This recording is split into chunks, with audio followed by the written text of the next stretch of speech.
అవగాహన ఉంటది అనేది నేను ఈ సందర్భంగా చెప్పదలుచుకున్నాను. ఓకే అండి. ఎస్ వెంకటరెడ్డి గారు, గుడ్ మార్నింగ్ అండి. ఎస్ ఏం చెప్తారు? సమ్మిట్ గ్రాండ్ సక్సెస్ అని మీరు కూడా అదే అనుకుంటున్నారు. అండ్ ఇంకోటి, పెట్టుబడుల ఆకర్షణలో దాదాపుగా 5.75 వరకు పెట్టుబడులు వచ్చాయంటే కూడా నిజంగానే అదొక మంచి విషయం. బట్ అది ఇందాక మరి కోటేశ్వరరావు గారు అన్నట్లు కూడా ఎంత వచ్చాయని కాదు, అది ఎంత గ్రౌండింగ్ అనేది ఇంపార్టెంట్. ఎట్ ద ఎండ్ మన అందరికి కావాల్సింది కూడా డెవలప్మెంటే కాబట్టి. సో ఏంటి, ఏమనుకుంటున్నారు? నిన్న కిషన్ రెడ్డి కూడా వెళ్ళి పార్టిసిపేట్ చేశారు. ఆయన కూడా మేము దీన్ని స్వాగతిస్తున్నామని కూడా మాట్లాడడం అయితే జరిగింది. సో మంచి విషయమే. సో ఏంటి, ఏమనుకుంటున్నారు? అందరికీ నమస్కారం.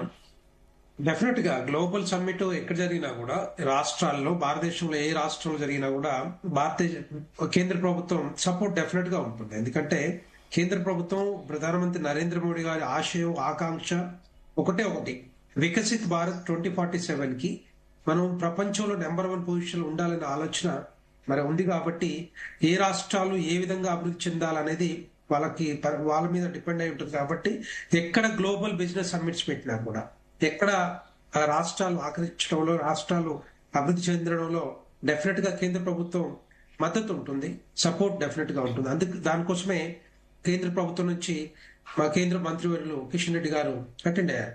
సో రెండోది ఏంటంటే అక్కడ సెషన్స్ కూడా అవుతా ఉన్నాయి కాబట్టి, పార్లమెంట్ సెషన్స్.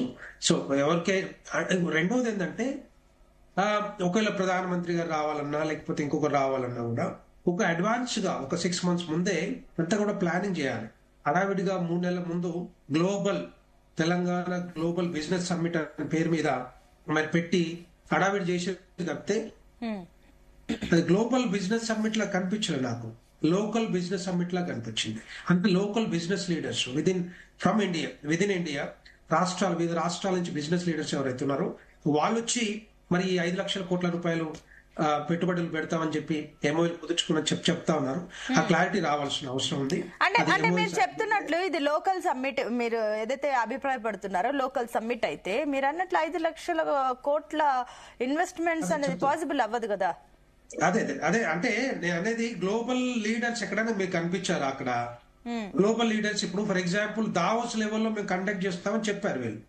దావోస్ లో ఏ విధంగా జరుగుతుంది, ఇక్కడ ఏ విధంగా జరిగింది మీరు చూస్తే, స్పెక్టేటర్స్ కానీ లేకపోతే వచ్చిన బిజినెస్ లీడర్స్ కానీ బయట వాళ్ళు ఉన్నారా, ఇక్కడ వాళ్ళు ఉన్నారా? కొంతమంది ఉండొచ్చు, కానీ అంత పెద్ద ఎత్తున జరగలేదని నేను అంటున్నాను. అదే అంటే ఎక్కువగా వచ్చిందంతా కూడా ఇండియాలో ఉన్న పారిశ్రామికవేత్తలు ఎవరైతే ఉన్నారో వాళ్ళు వచ్చి పెట్రోల్ పెడదామని వచ్చేది తప్పితే మరి గ్లోబల్ గా వాళ్ళు రీచ్ అవ్వలేదు కాంగ్రెస్ ప్రభుత్వం కానీ. ఎందుకంటే టైం లిమిట్, టైం కన్స్టెంట్ చూడండి మీరు, ఈ 3 months లో జరగదు ఇది. దావోస్ లో అలాంటి బిజినెస్ సబ్మిట్ చేయాలంటే 1 year ముందుగా నుంచే ప్లాన్ చేసుకుంటారు. ఆ లెవెల్లో చేసుకుంటేనే అంతమంది వచ్చే అవకాశాలు ఉంటారు, అంత పెద్ద ఎత్తున పెట్టుబడులు వచ్చే అవకాశాలు ఉంటాయి, బిజినెస్ లీడర్స్ వచ్చే అవకాశాలు ఉంటాయి. కాకపోతే వీళ్ళు 3 months లో వీళ్ళు ప్లాన్ చేసి హడావిడి చేసి కొంత చేశారు. పర్లేదు, yes we welcome definitely. Because నేను ఇంతకుముందు చెప్పినట్టు, అంటే మీరు వెల్కమ్ చేస్తున్నట్టు చెప్తుంది ఒకటి, అవుతుంది ఒకటి. ఇప్పుడు ఓన్లీ కిషన్ రెడ్డి తప్ప కేంద్రానికి సంబంధించి ఎవరు కూడా పెద్దగా అక్కడ ఆకట్టుకోలేకపోయారు మీరు అంటున్నట్లు. సరే, అటు మోదీకి కూడా దీనికి సంబంధించి సమ్మిట్ కి సంబంధించి ఇన్విటేషన్ వెళ్ళింది, బట్ ఆయన కూడా రాలేదు. సరే, మేబీ ఆ పార్లమెంట్ సెషన్స్ మీరు అన్నట్లు ఒకవేళ ఉంటే ఎస్ ఉండొచ్చు, బట్ వర్చువల్ గా అయినా అట్లీస్ట్ అటెండ్ అవ్వాల్సింది కదా అన్న అభిప్రాయాలు ఉంటున్నాయి. ఒకవేళ అటెండ్ అయితే బాగుండేది, ఇంకా వేరుగా ఉండేది కదా. ప్రధానమంత్రి గారికి ఎప్పటికో బుక్ మొత్తం టోటల్ గా స్లాట్స్ అన్ని బుక్ అవుతాయి. 2 రోజుల ముందో 3 రోజుల ముందు పోయి చెప్పొస్తే నడవదు అక్కడ. వీళ్ళకి తెలియాల్సింది ఏంటంటే, ప్రభుత్వాలు నడుపుతున్నప్పుడు ఒక ప్రధానమంత్రి గారికి ఇన్విటేషన్ ఇచ్చినప్పుడు వాళ్ళ స్లాట్స్ ఎట్లా ఉంటాయి, ఎప్పుడు మాట్లాడాలి, ఏ విధంగా ఇన్విటేషన్ ఇవ్వాలని వీళ్ళకు ఉండాలి. ఒక 5-6 రోజులు 1 week ముందు ఇచ్చి వస్తే ఎట్లా, నాకు అర్థం కావట్లేదు. That's what I'm asking. అంటే యాక్చువల్ గా ఓకే మీరు అన్నట్లు స్కెడ్యూల్స్ ఉండొచ్చు, కానీ అట్లీస్ట్ వర్చువల్ గా అటెండ్ అవ్వచ్చు. వర్చువల్ కాకుండా ఫిజికల్ గానే బెటర్ ఉంటది, వర్చువల్ కాదు. ఇట్లాంటి పాసిబుల్ అవ్వనప్పుడు మీరు ఇది చూస్ చేసుకోవచ్చు. ఫిజికల్ గానే బాగా ఉంటాయి, ఫిజికల్ గానే అవి కొంచెం ఇన్స్పైరింగ్ గా ఉంటాయి రేపు పొద్దున వచ్చే వాళ్ళకి కూడా. రెండో పాయింట్ ఏంటంటే, ఇక్కడ వీళ్ళు అంటే లోకల్ గా ఏదైతే ఎస్ వీళ్ళు చెప్పినట్టుగా 5 లక్షల కోట్ల పైన ఎంఓఎల్ వచ్చినాయి అంటున్నారు. అవన్నీ కూడా ఇప్పుడు అంతకుముందు కూడా దావోస్కి వెళ్ళినప్పుడు ముఖ్యమంత్రి గారు కానీ రాష్ట్ర ప్రభుత్వం 65,000 కోట్ల రూపాయలు మేము ఎంఓఎస్ కుదుర్చుకున్నాం, ఇక్కడ కంపెనీస్ వస్తున్నాయని చెప్పారు. క్లారిటీ ఇప్పటివరకు కనిపించలేదు ఎక్కడ కూడా. 65,000 మందిలో 65,000 కోట్లలో ఎన్ని కంపెనీస్ వచ్చాయి, ఎంతమందికి ఎంప్లాయ్మెంట్ దొరికింది, ఎక్కడ ఏ భూములు ఇచ్చారు అనేది కూడా ఆ క్లారిటీ ఇంతవరకు రాలేదు. సో అదే విధంగా ఈ రోజు కూడా సమ్మిట్స్ పెట్టడం మంచిదే, ఎందుకంటే సమ్మిట్స్ వల్ల చాలా పెద్ద పెద్ద బిజినెస్ వచ్చే అవకాశాలు ఉంటాయి, బిజినెస్ లీడర్స్ వచ్చే అవకాశాలు ఉంటాయి, కొంత రీచ్ అయ్యే అవకాశాలు ఉంటాయి, రేపొద్దున కంపెనీస్ కానీ లేకపోతే పెట్టుబడులు కానీ ఎంప్లాయ్మెంట్ పెరిగే అవకాశాలు ఉంటాయి. ఇదంతా కూడా ఎప్పుడో చేయాలి యాక్చువల్ గా, ఇప్పుడు కాదు. ఈవెన్ తెలంగాణ రాష్ట్రం వచ్చిన తర్వాత ఇమ్మీడియట్ గా దాన్ని స్టార్ట్ చేసి ఉంటే ఇప్పటికి ఒక ప్లేస్ లోకి వచ్చేవాళ్ళం. మీరు ఇంతకుముందు మిగతా రాష్ట్రాల్లో చూస్తే గుజరాత్ లో ముఖ్యమంత్రి మోడీ గారు ముఖ్యమంత్రిగా ఉన్నప్పుడే వైబ్రెంట్ గుజరాత్ అనేది పేరు మీద ఇప్పటిదాకా 9 సమ్మిట్లు చేశారు.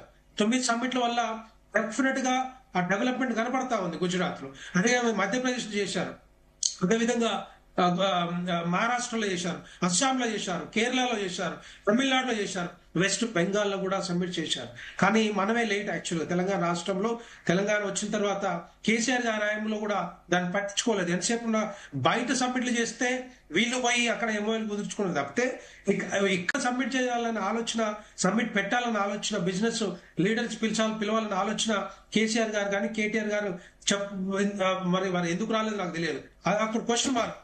ఎంతసేపు బయట ఎంఓఎల్ చేసుకున్నారు, ఇగో ఇక్కడ భూములు ఉన్నాయి, ఇక్కడ కంపెనీలు పెట్టండి, అది చేయండి ఇది చేయండి చెప్పారు, కానీ ఎక్కడ కూడా బిజినెస్ సమ్మిట్లు పెట్టలేదు.